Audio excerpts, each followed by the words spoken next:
مشاهدينا في كل مكان، أسعد الله مساءكم أينما كنتم بكل خير. نشرة الأخبار نقدمها لكم من تلفزيون دولة إريتريا، نستهلها كالعادة بأهم وأبرز العناوين.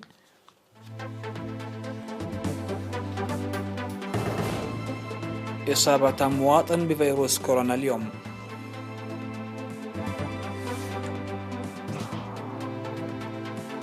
دعوة لتعزيز دور الجهات المؤثرة للحد من العادات الضارة في إقليم الكاشبركة.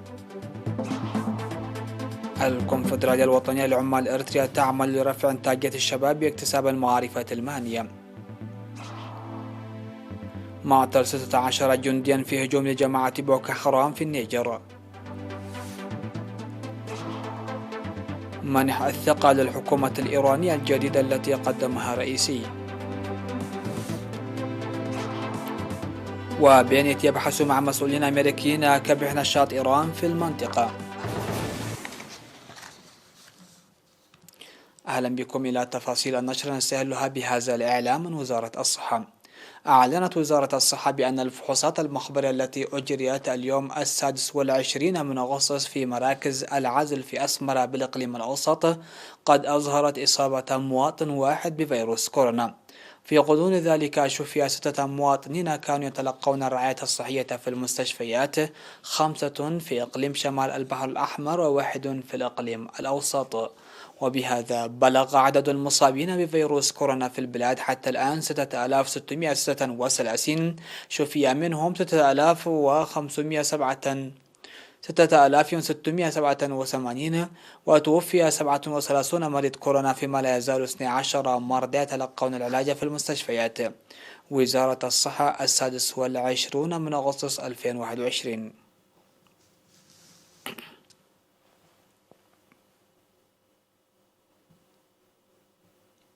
قدمت دعوة لتعزيز دور الأعيان والجهات المجتمع المؤثرة برجال الدين لإنجاح الجهود الجارية في إقليم الكاشبركة للحد من العادات الضارة بالمرأة اجتماعيا وصحيا وذهنيا، منها ختان الإناث.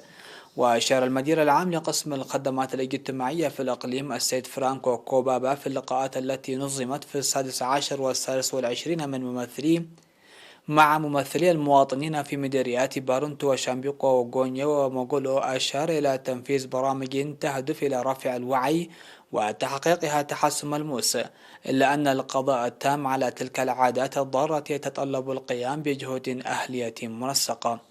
وأوضح خبراء الصحة أن دراسات استكشافية جزئية ومتابعة متواضعة بيّنت استمرارية ختان الإناث في الإقليم، مناشدين بتعزيز أنشطة التوعية وتنفيذ برامج أهلية واسعة.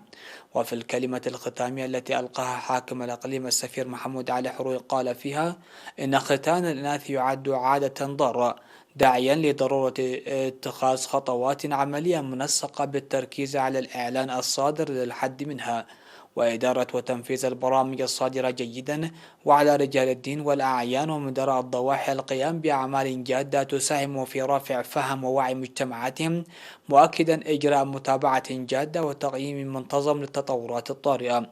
وناقش المشاركون نقاط مهمة يمكن أن تساهم حسب مناطقهم للحد من ختان الإناث، مقدمين آراء وتوصيات بناءة مثل الحد من ظواهر الإهمال وعدم الجدية في تنفيذ ومتابعة البرامج الجارية، إلى جانب الأنشطة التوجيهية لرفع الوعي، وكذلك تنفيذ برامج تأطيرية تساعد في متابعة المسائل الحساسة الجارية بالوصول حتى إلى مناطق الريف النائي. وعلى رجال الدين ضرورة توعية المجتمع باستمرار واتخاذ خطوات تصحيحية على المخالفين وغيرها من الآراء والتوصيات. أعلنت الكونفدرالية الوطنية لعمال إريتريا بأنها تعمل بجدية لرفع إنتاجية الشباب العمال المتأطرين في مجاميع باكتسابهم معارف مهنية متعددة. وأوضح مسؤول قسم الشباب العمال في الكونفدرالية السيد كبروم تخلم أن من أهم مهمات القسم هو تنظيم دورات مهنية تساعد في رفع مقدراتهم وكفاءاتهم المهنية بتقوية التأطير الشبابي، وكذلك فتح فرص العمل للعاطلين.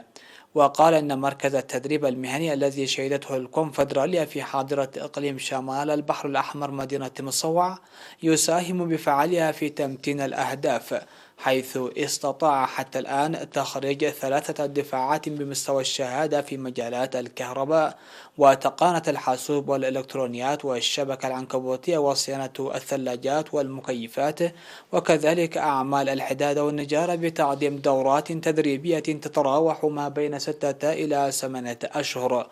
وأشار سيد كبرام إلى إجراء دراسات لفتح مراكز تدريب مهني مماثلة في كافة أقاليم البلاد. في غضون ذلك أفاد السيد كبران بأنهم وفي إطار الجهود الجارية لتعزيز وتأكيد دور الشباب في كافة المجالات، تم وضع برنامج لتعزيز التبرع الطوعي بالدم وحملة التشجير بالتنسيق مع المؤسسات الوطنية الشريكة.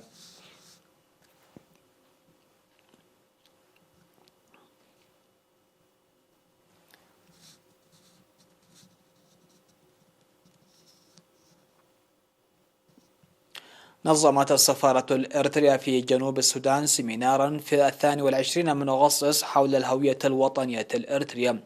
وخاطب السيمينار عضو المكتب المركزي للجبهة الشعبية للديمقراطية والعدالة السيد الأمين حامد، الذي يتابع دراسته الجامعية في جامعة ماكريري اليوغندية في العلوم السياسية، تطرق خلاله حول خلفية فكر وفهم الوطن والوطنية، وكذلك خلفية وتطور الهوية الوطنية الإريترية والنضال الذي خاضه الشعب الإريتري لإبراز هويته والاستشهاد المدفوع ثمنا لذلك.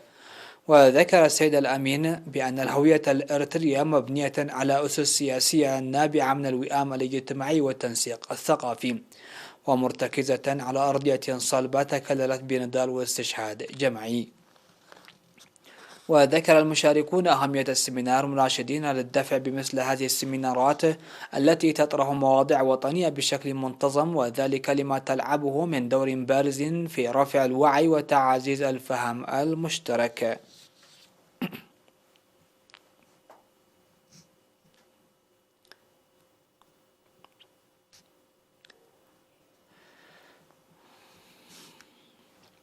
نظم فرع وزارة الزراعة في إقليم شمال البحر الأحمر حملة تطعيم واسعة للماشية في مديرية شعب لتأمين صحة الماشية ومكافحة الأمراض المنتقلة من الحيوان إلى الإنسان. وذكر المشاركون في الحملة من المهنيين البيطريين بأن الهدف من الحملة التي جرت في الفترة ما بين 12 وحتى 24 من أغسطس في ضواحي شمال وجنوب منشب وقدقد ووقيرو وودئلو وشلشلة وتيلوك ولابا ووقريت، تهدف للسيطرة على الأمراض الباطنية والجلدية التي يمكن أن تظهر في هذه الفترة. وأوضح البيطري محمود عبد الله تطعيم 12,600 من الضأن والماعز و235 من الكلاب، مشيرا إلى أن الوعي المترسخ لدى المجتمع حول التطعيم ساهم في إنجاح الحملة. وأشاد أصحاب المواشي بأنشطة التطعيم التي نظمتها وزارة الزراعة وشركائها والتطعيم السنوي ودوره المهم في تأمين صحة ماشيتهم.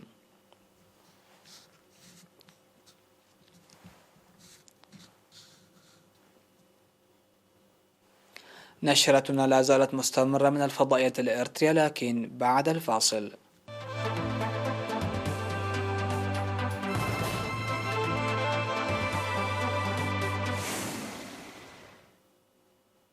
أهلا بكم. على الصعيد العالمي قتل 16 جنديا في هجوم شنته جماعة بوكو حرام في بلدة باروا في جنوب شرق النيجر قرب حدود نيجيريا، على ما أعلن وزير الدفاع النيجيري القاسم إندانو في بيان نقلته وكالة فرانس بريس.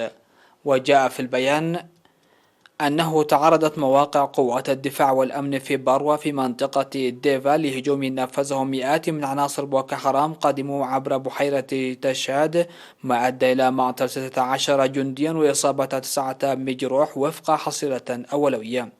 وهذا أول هجوم يستهدف بلدة باروا المتاخمة لبحيرة تشاد منذ عودة أكثر من 6,000 من سكانها في 20 من يونيو فروا بسبب الفظائع التي ارتكبها الجهاديون في عام 2015. وأعلنت رئاسة النيجر مطلع أغسطس عن عزمها بناء قاعدة جوية لتعزيز قتالها ضد الجماعات الجهادية في منطقة ديفا.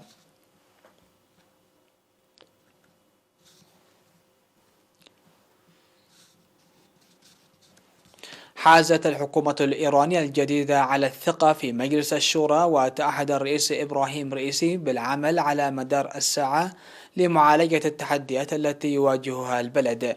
وصوت مجلس الشورى على منح الثقة ل18 من الوزراء 19 الذين عرضهم الرئيس المحافظ المتشدد، فيما رفض ترشيح وزير التربية والتعليم. واستمرت جلسات المناقشات وجلسات الاستماع طيلة 5 أيام، وسيتحتم على رئيس تقديم مرشح جديد على وجه السرعة قبل أقل من شهر من بدء العام الدراسي الجديد. ويرث رئيسي وضعا صعبا في ظل نظام يتمتع فيه الرئيس بصلاحية تنفيذية ويشكل الحكومة، لكن الكلمة الفصل في السياسات العليا هي يتمتع فيها الملف النووي تعود للمرشد الأعلى آية الله علي خامنئي. ويعد نيل الحكومة ثقة مجلس الشورى يبدأ الرئيس بتطبيق برنامجه، وكان الرئيس أعلن أن ملفي مكافحة وباء كوفيد 19 والنهوض بالاقتصاد سيتصدران جدول أعمال حكومته.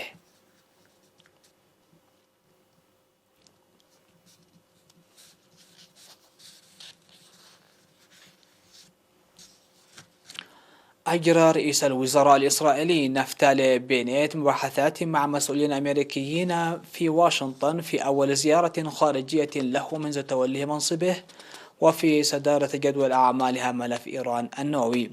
من جهته أكد وزير الدفاع الأمريكي لويد أوستن التزام الولايات المتحدة بأمن إسرائيل وتفوقها العسكري النوعي. وقالت وزارة الدفاع البنتاغون في بيان إن الوزير أوستن استقبل رئيس الوزراء الإسرائيلي وناقش معه التهديدات التي يشكلها برنامج إيران النووي ودعمها الإرهاب والعدوان البحري. وذكر البيان أن الجانبين اتفقا على التعاون في مجال الدفاع الجوي والصاروخي ومواجهة أنظمة الطائرات المسيرة. وشدد أوستن على التزام الولايات المتحدة بتحقيق استقرار أوسع في منطقة الشرق الأوسط.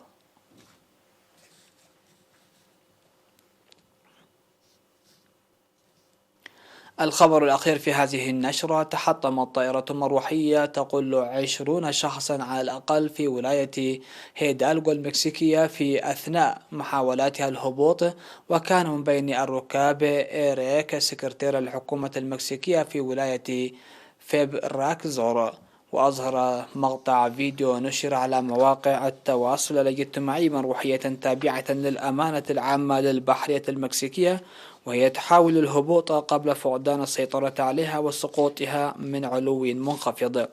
وكانت المروحية تقوم بجولة في المناطق التي أصابها إعصار غريس مؤخرا، والذي ضرب منطقة فيرار كروز الساحلية أيضا خلال عطلة نهاية الأسبوع.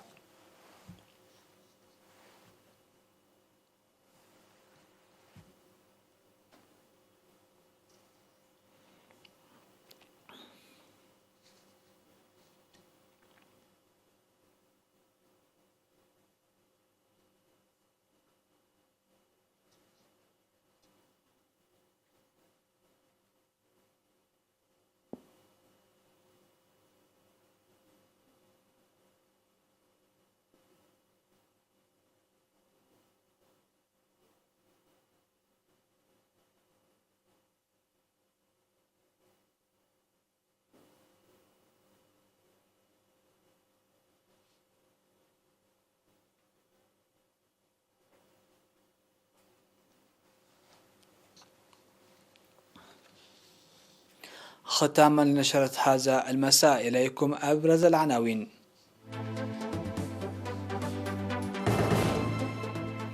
إصابة مواطن بفيروس كورونا اليوم.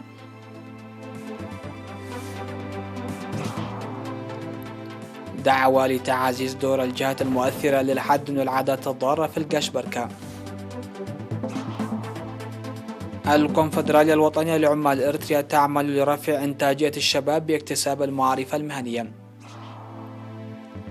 مات 16 جنديا في هجوم لجماعة بوكو حرام في النيجر. منح الثقة للحكومة الإيرانية الجديدة التي قدمها رئيسي.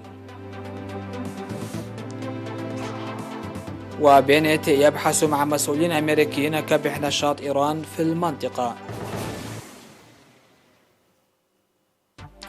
مشاهدينا، هكذا نكون قد وصلنا وإياكم لنهاية نشرتنا لهذه الفترة. هذه تحيات الفريق العامل، ودمتم في أمان الله.